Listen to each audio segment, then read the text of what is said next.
The David Pakman Show at davidpakman.com. We have Iowa caucus results. Do they mean anything? It's not clear. Or is it? No, it's not. We'll talk about them right now, actually. Why wait any longer? Mitt Romney first, Rick Santorum second. Only 8 votes, Lewis, separating the two of them, about 25% for each. Then Ron Paul in third place with 21%. Newt Gingrich, who said, based on the data, he's going to be the nominee, 13% in Iowa. And Rick Perry, 10%. Michelle Bachmann, 5%. She has said, I am bowing out of this. And she did it relatively gracefully, given the lack of grace that her entire life really has represented up until the point at which she left that presidential race, right? Right. I mean, it was her first graceful moment I can remember in history.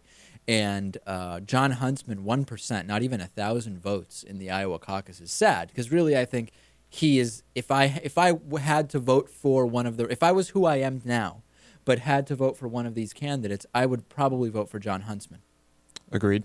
You would too? Yeah. If you voted at all, you might vote for John Huntsman. Right. But sadly, that's not the case. I do not vote. John McCain came in fourth in the Iowa caucuses in 2008. Let's keep that in mind. And who was fourth this time? Newt Gingrich, who claims he will inevitably be the nominee. But we don't know if that will be the case this time. Clearly, though, an indication that you don't have to win the Iowa caucus or even come in second by 8 votes to be the eventual Republican nominee. That's interesting. Is it? No, it's not. Mitt Romney is heavily favored in the New Hampshire January 10th primary. And we have contests in South Carolina and Florida coming in towards the end of January. I guess the interesting thing here will be, first of all, the lowest winning percentage in the Iowa caucus prior to this week was Bob Dole in 1996, who won with only 26% of the Iowa caucus vote. This year, we reached a new low in that sense. So the GOP field more fragmented than ever.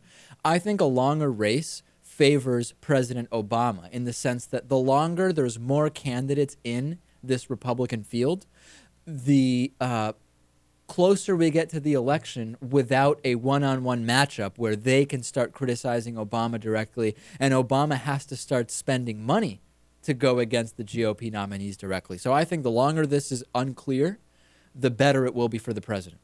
Right. Absolutely. I mean, so it would behoove the party to try and prevent that, and they know that.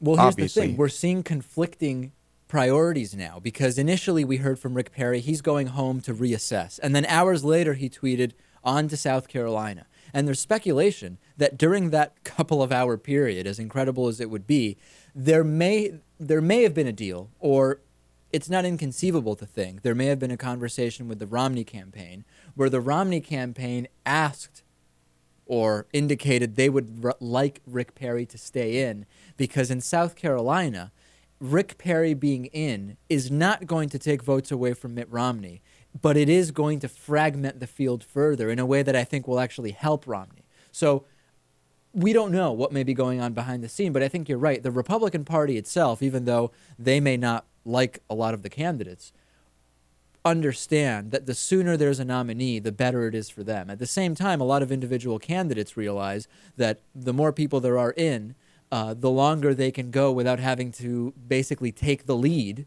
and still be in this thing, right? And the longer they can collect Donations.